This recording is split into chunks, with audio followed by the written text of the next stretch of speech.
नमस्कार। साँझ 7:30 बजेको विराट एट प्राइम न्यूजमा स्वागत छ। म स्मारिका। आज हामी पछिल्लो समय खेती योग्य जमिनको आकार घट्दै जाँदा बहुबालीको अवधारणा लागू हुँदै गएको विषयमा खास रिपोर्ट प्रस्तुत गर्दैछौं। सुरुमा हेडलाइन्स। संविधान र ऐनको मर्म अनुसार हुने गरी राष्ट्रिय चिकित्सा शिक्षा नियमावली 2077 संशोधन गर्न प्रतिनिधि सभा अन्तर्गत शिक्षा तथा स्वास्थ्य समितिको सुझाव। नेपालमा आइतबार थप 1089 जनामा कोरोना संक्रमण पुष्टि, कोरोनाका कारण थप 20 जनाको मृत्यु। र अमेरिकाको वाशिंटन डीसीमा भएको गोलीकाण्डमा परि कम्तीमा 3 जनाको मृत्यु, 3 घाइते।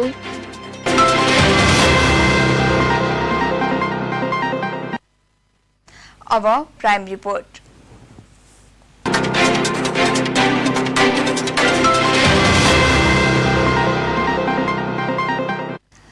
पछिल्लो समय खेती योग्य जमिनको आकार घट्दै जाँदा बहुबालीको अवधारणा लागू हुँदै गएको पाइन्छ। यसै कुरालाई अनुसरण गर्दै झापामा धान खेतीमा नै हाँस पालन गर्ने खेती प्रणाली अर्थात् राइस डक फार्मिङ सुरु भएको छ। यसमा लागत कम हुने र आमदानी दोब्बर हुने हुँदा कृषक हर्षित भएका छन्। परम्परागत रूपमा हुँदै आएको खेतीमा लागत बढी र आमदानी कम हुने भएका कारण कतिपय खेती योग्य जमिन अहिले यत्तिकै खेर गइरहेका छन्। यसको विकल्पको रूपमा आएको यस खेती प्रणाली कसरी गर्ने र लागत आमदानीमा कस्तो प्रभाव पारेको छ भनेर हाम्रा टिभी जर्नलिस्ट शंकर खत्रीले तयार पारेको यो विशेष रिपोर्ट हेरौं। झापाको गौरादह नगरपालिका वडा नम्बर 7 मा राष्ट्रिय खाद्य बैंक लिमिटेडले सञ्चालनमा ल्याएको कृषि परियोजना स्थलमा अहिले राइस डक फार्मिङ सुरु गरिएको छ। चीनको सिसो प्रान्तबाट सुरु भएर जापानबाट सफलतापूर्वक सुरु भएको यस खेती प्रणालीमा दोहोरो फाइदा हुन्छ। खेतमा बेर्ना रोपेको 22 दिनमा हाँसका 22 दिनका चल्ला छोडिन्छ। यसले गर्दा धानलाई आवश्यक पर्ने मल उपलब्ध हुनुको साथै गुडमेल गर्नुपर्ने कामबाट पनि किसानले मुक्ति पाउँछन्। सुरुमा चल्ला खरिद गर्दा किसानलाई केही आर्थिक भार परे पनि परम्परागत रूपमा गरिँदै आएको खेती प्रणालीमा जस्तो अतिरिक्त लागत नलाग्ने हुँदा अधिक फाइदा हुने बैंकका कार्यकारी अध्यक्ष शंकरनाथ उप्रेतीले जानकारी दिनुभयो। व्यक्तिगत रूपमा चाहिँ तपाईको सबै यो काम मान्छेको हातले गर्नुपर्ने भयो। अनि त्यसभन्दा पछाडि गोड्ने लेबरहरू पनि लाग्ने भयो। यसमा चाहिँ हाँस राइस डक फार्मिङको रूपबाट गइसकेपछि चाहिँ यसलाई धान रोपिदिएपछि काट्न मात्रै हामी आयो भने गोड्ने ओर्ने जति काम सबै हाँसले गर्ने भयो। त्यो बेलामा हाम्रो मेन पावर लागेन।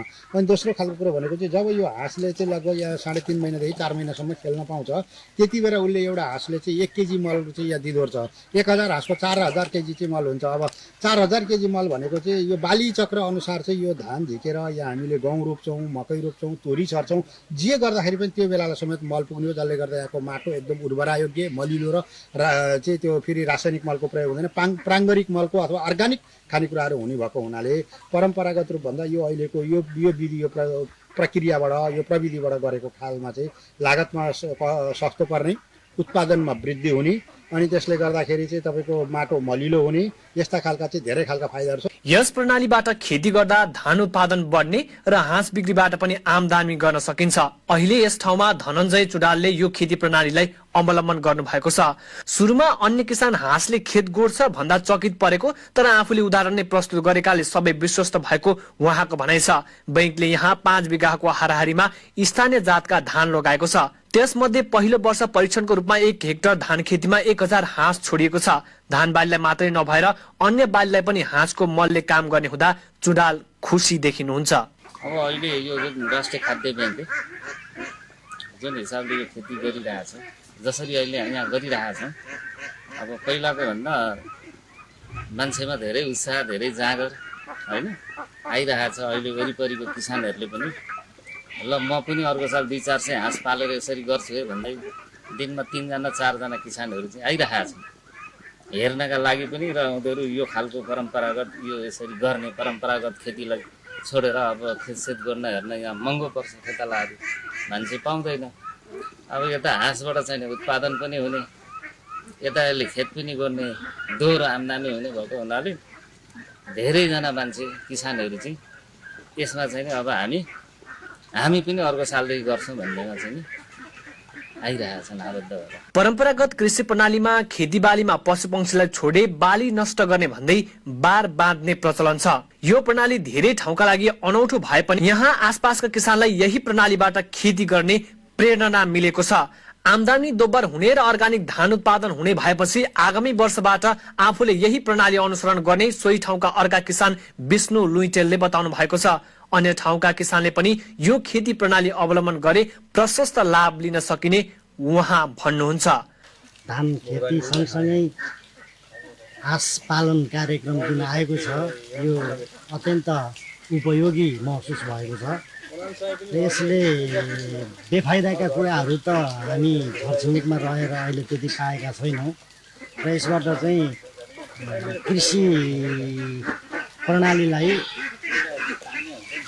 बढावा दिएकै महसुस भएको छ र यसबाट हामीलाई पनि अलिकति प्रेरणा दिने काम गरेको छ र व्यक्तिगत रूपमै पनि यस किसिमको खेती प्रणाली अपनाएर जान सकेमा यसबाट दोहोरो फाइदा हुने महसुस हामीले गरेका छौँ। यो खेती प्रणालीको परीक्षण सफल भएकाले आगामी वर्ष अझै धेरै क्षेत्रफलमा राइस डक फार्मिङ गर्ने अठोट राष्ट्र खाद्य बैंक लिमिटेडको रहेको छ। यहाँ गरिएको जस्तै खेती प्रणाली नेपालका अन्य क्षेत्रमा पनि गर्न सके किताबी नारामा मात्रै सीमित भएको कृषिमा क्रान्तिको नाराले सार्थकता पाउने थियो। निजी क्षेत्रबाट सुरु गरेको यो प्रणालीलाई देशभर पुर्याउन सरकारले पनि ध्यान दिने कि? विराट टेलिभिजनका लागि शंकर खत्री, गौरादह, झापा।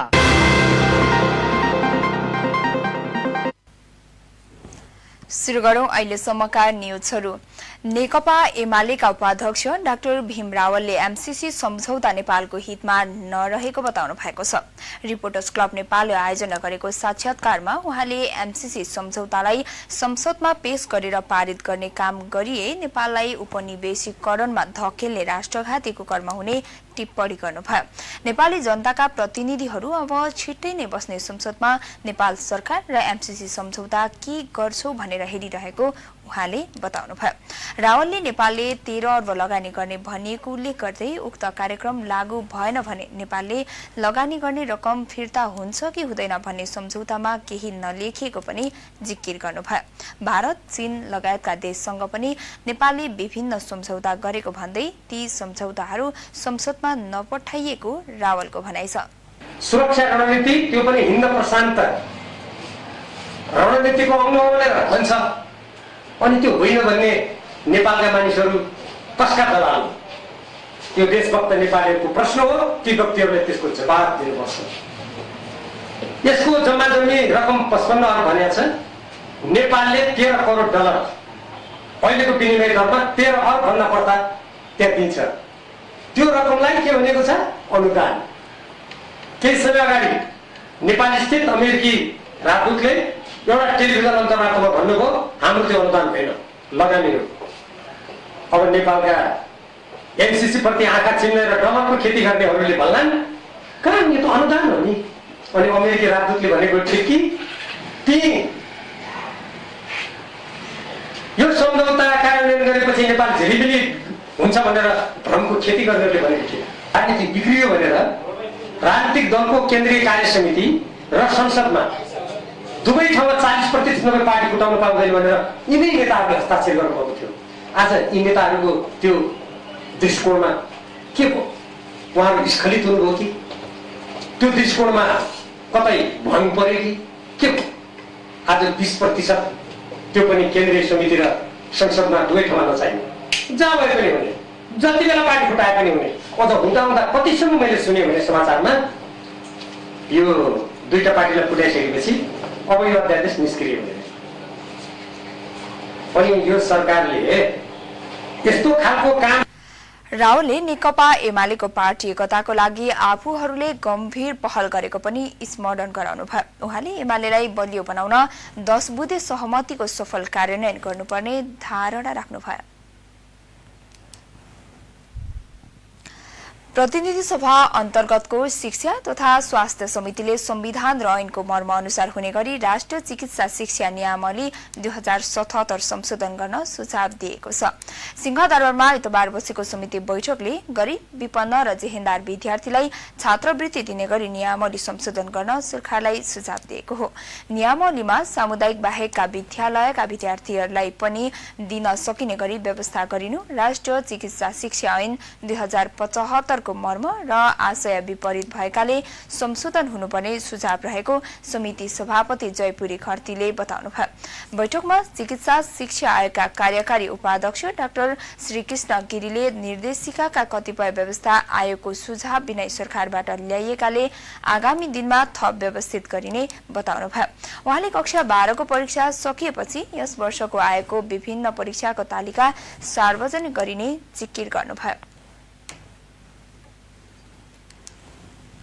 प्रतिशतलाई 100 मानेर त्यसमा भएका 55% प्योरली मेरिट र 45% आरक्षणका विभिन्न समूहहरूमा छ। ती समूहहरूलाई हामीले फ्र्यागमेन्टेसन गरेर हेऱ्यौँ भने त्यो 27-28वटा समूहहरू पर्छन् र अहिले पछिल्लो हिसाबले सबै त्यो छुट्याउँदाखेरि 29वटा समूह परेको छ।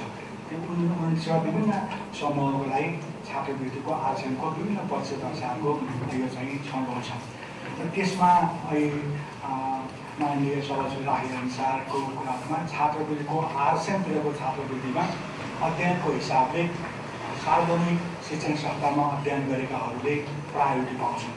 त्यो प्रायोरिटी सार्वजनिक बैठकमा सांसदहरूले विपन्न र आरक्षित समुदायका लागि निर्धारण गरिएको छात्रवृत्ति कोटामा अन्य निजी विद्यालयका विद्यार्थीलाई छिराउने बाटो नदिन सुझाव दिएका थिए। सांसद गिरिराज मणि पोखरेलले संविधानका व्यवस्था गरिएको आधारमा छात्रवृत्ति दिने व्यवस्था हुनुपर्ने धारणा राख्नुभयो। त्यस्तै सांसद जीवनराम श्रेष्ठले विदेशी विद्यार्थीका लागि राखिने कोटाका विषयमा पनि पुनर्विचार गर्नुपर्ने बताउनुभयो।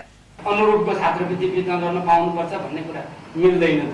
छात्रवृत्तिको कोणबाट हाम्रो संविधानले निर्दिष्ट गरेको आधारमा हामीले मेरिट बेसिसमा दिने र आरक्षित दिने जो छ त्यही प्रणालीतर्फ यसलाई लैजानु पर्ने हुन्छ। त्यसकारणले यी केही विषयहरूमा चाहिँ मैले पछिल्लो समाचार सुनेको आधारमा यो मिलिट्रीको कलेजसँग जुडेको निर्णय चाहिँ गरियो हैन, तर अरू कुराहरू गरिएका छैनन् भनेपछि सरकारको तर्फबाट चाहिँ यहाँ समितिले दिएको पहिले म मन्त्री हुँदाखेरि पनि यो सार्वजनिक शिक्षाको यही समितिले विदेशी स्वदेशी विद्यार्थीलाई कोटा छुट्याइएकोमा चाहिँ स्वदेशी विद्यार्थी नभएमा विदेशी विद्यार्थीलाई चाहिँ भर्ना लिन पाउने भनेर यहाँ राखेका छन्। तर विदेशी विद्यार्थी भर्ना नभएको ठाउँमा स्वदेशी विद्यार्थीले हाम्रै जुन चाहिँ नियमावली अनुसारको चाहिँ शुल्क तिरेर पढ्न पाउने कि नपाउने? यहाँ त विदेशी विद्यार्थीलाई जति शुल्क लिन्छ। बैठकमा शिक्षा विज्ञान तथा प्रविधि मन्त्रालयका सचिव रामप्रसाद थपलियाले निर्देशन अनुसार अर्थ कानून न्याय तथा संसदीय मामिला मन्त्रालयको राय लिएर सम्बोधनका लागि मन्त्री परिषदमा प्रस्ताव तयार गरिने जानकारी दिनुभयो। उहाँले तोकिएका क्षेत्रमा छात्रवृत्तिका सबै बजेट उपयोग हुन नसकेको स्थितिमा त्यसको प्रक्रियालाई सरलीकृत गर्ने धारणा राख्नुभयो।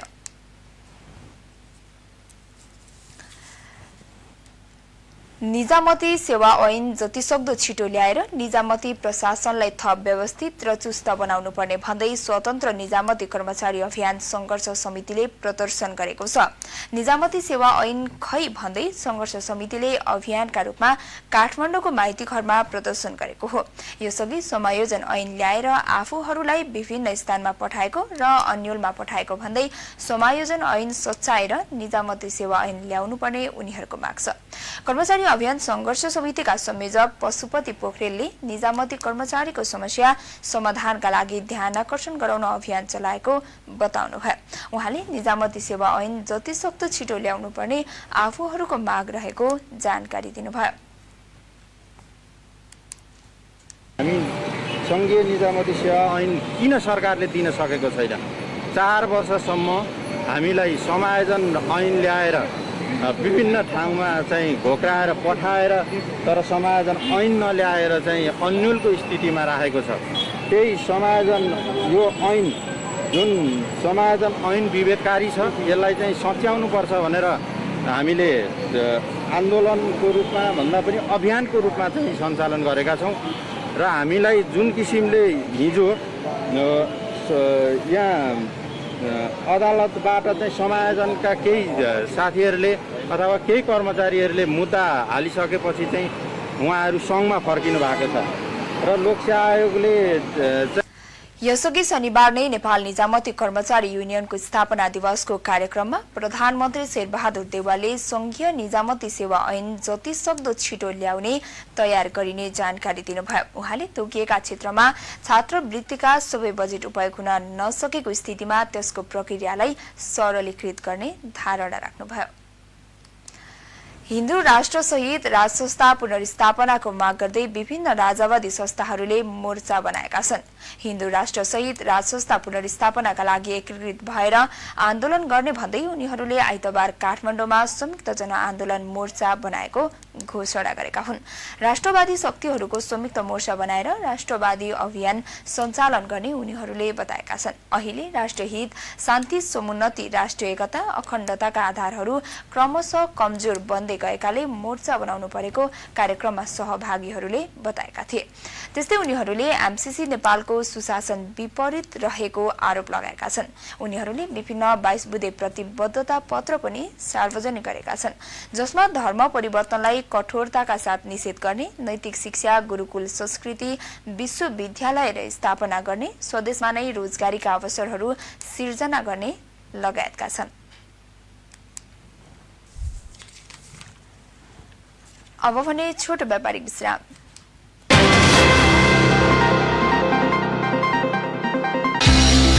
के तपाईँ आफ्ना नानीहरूको अध्ययन र भविष्यलाई लिएर चिन्तित हुनुहुन्छ? पढ्नको लागि कहाँ पठाउने भन्ने सोचिरहनु भएको छ? इटहरीमा अन्तर्राष्ट्रिय स्तरको शिक्षा प्रदान गर्ने कस्तुरी एकाडेमीमा भर्ना गरी शिक्षित र सुरक्षित भविष्यको लागि ढुक्क हुनुहोस्। हाम्रा विशेषताहरू: इटहरी बजारको शान्त वातावरणमा आफ्नै सुविधा सम्पन्न भवन तथा स्मार्ट कोठाहरू, सहभागितामूलक सिकाइ, इन्डोर र आउटडोर खेलहरूको व्यवस्था,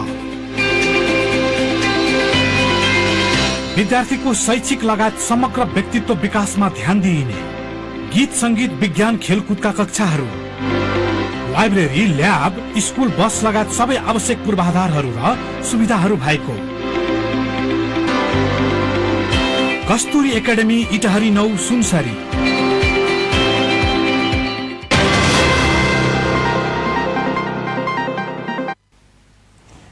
विश्रामपछि स्वागत छ विराट 8 प्राइम न्यूजमा। अब बाँकी न्यूज। नेपालमा आइतबार थप 1089 जनामा कोरोना संक्रमण पुष्टि भएको छ। देशभर गरिएको 5170 पीसीआर परीक्षणका क्रममा 976 र 2801 एन्टिजेन परीक्षणका क्रममा 113 जनामा कोरोना संक्रमण पुष्टि भएको स्वास्थ्य मन्त्रालयले जनाएको छ। योसँगै नेपालमा कोरोना संक्रमितको संख्या 8,54,321 पुगेको छ। त्यस्तै कोरोनाका कारण थप 20 जनाको मृत्यु भएको छ। हालसम्म नेपालमा कोरोनाका कारण 10,838 जनाको मृत्यु भएको छ। त्यस्तै थप 1,534 संक्रमित कोरोना मुक्त हुँदा हालसम्म 7,27,185 संक्रमित कोरोना मुक्त भएका छन्। हाल 31,248 सक्रिय संक्रमित आइसोलेसन र 266 जना क्वारेन्टाइनमा छन्। हालसम्म नेपालमा 39,58,112 वटा पीसीआर र 4,87,444 वटा एन्टिजेन परीक्षण गरिएको मन्त्रालयले जनाएको छ। विराटनगर महानगरपालिकाले छिमेकी पालिकामा दर्ता र स्थायी बसोबास भएका 3 पाङ्ग्रे सिटी सफारीलाई महानगरभित्रको रूटमा निषेध गर्ने निर्णय गरेको छ। यातायात व्यवस्था कार्यालयको इजाजत पत्रमा स्थायी ठेगाना विराटनगर महानगरपालिका उल्लेख गरिएका सफारी चालकका लागि मात्रै महानगरपालिकाभित्र सञ्चालन अनुमति दिने र अन्यलाई निषेध गर्ने निर्णयको विरोधमा छिमेकी पालिकाहरूका सिटी सफारी चालकहरूले विरोध गरेका छन्। विराटनगर महानगरपालिकाले 3 पाङ्ग्रे सफारी, ई रिक्साको नवीकरण, रूट इजाजत, चालक अनुमति पत्र तथा जाँचबास कार्य थालनी गरेसँगै छिमेकी पालिकाबाट प्रवेश गर्ने सफारीलाई निषेध गर्ने निर्णयले रोजगारी खोसिएको चालकहरूले गुनासो गरेका छन्। अहिले आएर अब मेयर साहबले के गरिदिनु भएको छ भने हामीलाई जानकारी नै बिना आफ्नै मनले अब के भन्दै रहेछ भने जो जहाँको छ, कठरीको छ भने कठरीमा दर्ता गरौ, जादाको छ भने जादामा गरौ, विराटनगर छ भने विराटनगर, अनि हामी चाहिँ विराटनगरवासीलाई मात्रै चलाउदिने अरूलाई गाउँको रिक्साहरूलाई चलाउन नदिने वितरण बन्द गरोस् न। हामीलाई चलाउन किन रोक्छ? हामी आफ्नो पुँजी लगाएर काम गरेका छौँ अनि हामीसँग रोक्ने हामीले यो दर्ता गरेका छौँ जुन यातायातले दिएको हो। हामीले कर तिरेको छु यातायातमा बाइकायदा अहिले 10 रुपियाँ फेरि घाटमा तिरिरहेको छु भन्नाले हामी कहाँ कर तिर्ने त?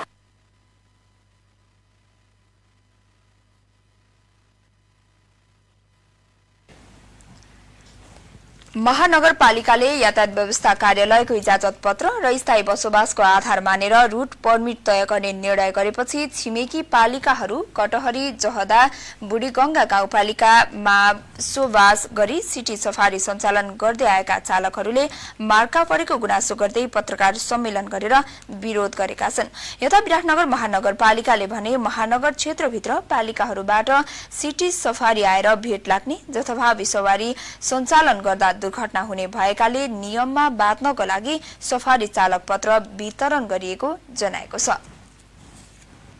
अहिले यो सवारी व्यवस्थापनको सम्बन्धमा प्रदेश यातायात व्यवस्थापन ऐन त्यस्तै प्रदेश सवारी तथा यातायात व्यवस्थापन नियमावली 1 नम्बर प्रदेशले जुन जारी गरेका छ सोही अनुसार विराटनगर महानगरपालिकाले आफ्नो क्षेत्राधिकारभित्र पर्ने 3 पाङ्ग्रे ई रिक्साको चाहिँ व्यवस्थापन दर्ता नवीकरण नामसारी यी सबै प्रक्रियाहरूको लागि कार्यपालिकाबाट चाहिँ यातायात व्यवस्थापन कार्यविधि स्वीकृत गरेर यो साउनदेखि यो चाहिँ दर्ता नवीकरणको प्रक्रियाहरू थाल्ने गरेको छ।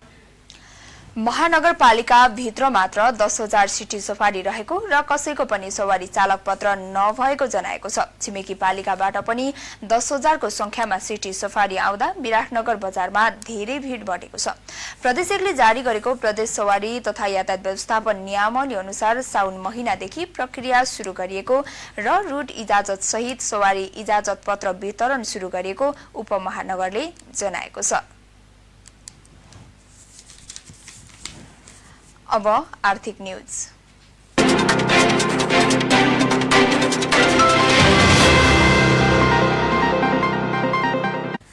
इटहरी 17 लविपुरमा 1 करोडको लगानी सहित होटल दरबार एन्ड रेस्टो सञ्चालनमा आएको छ। होटलको शनिबार उद्योग वाणिज्य संघ इटहरीका अध्यक्ष भीमबहादुर पौडेलले रिबन काटेर समुद्घाटन गर्नुभएको छ।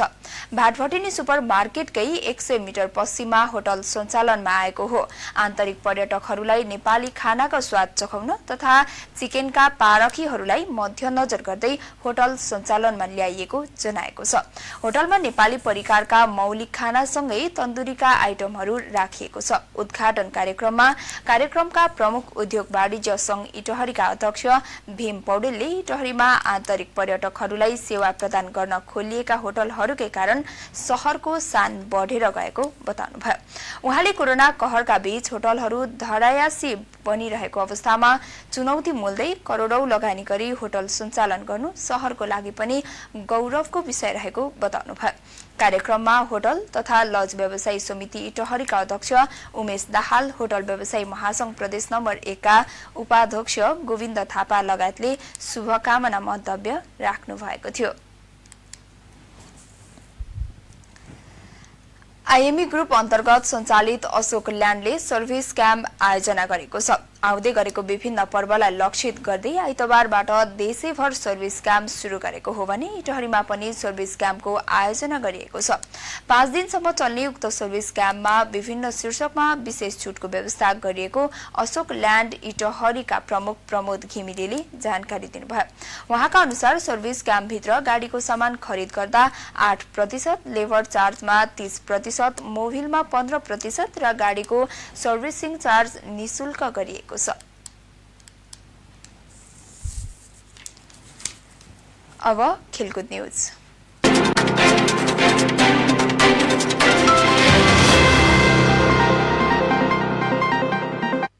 राष्ट्रिय फुटबल टिमका कप्तान तथा गोलरक्षक किरण चेम्जुङले नेपालका लागि सर्वाधिक खेल खेल्ने कीर्तिमान बनाएका छन्।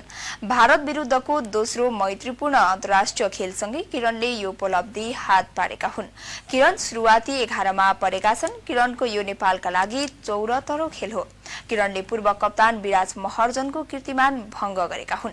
विराजले नेपालका लागि 73 खेल खेलेका छन्। किरणले बिहीबार भारत विरुद्धको पहिलो मैत्रीपूर्णमा विराजको कीर्तिमान बराबरी गरेका थिए।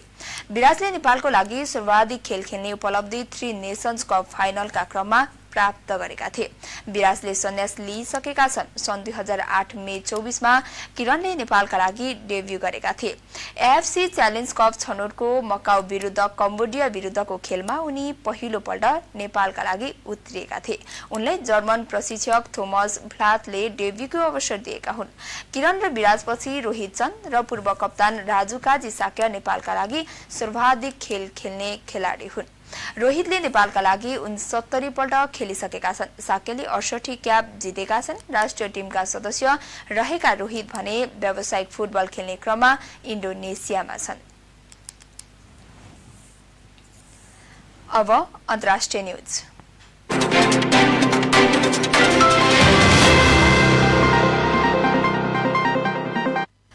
अमेरिकाको वाशिंगटन डीसीमा भएको गोलीकाण्डमा परि कम्तीमा 3 जनाको ज्यान गएको छ। घटनामा अन्य 3 जना घाइते समेत भएको त्यहाँको स्थानीय प्रहरीले जनाएको छ।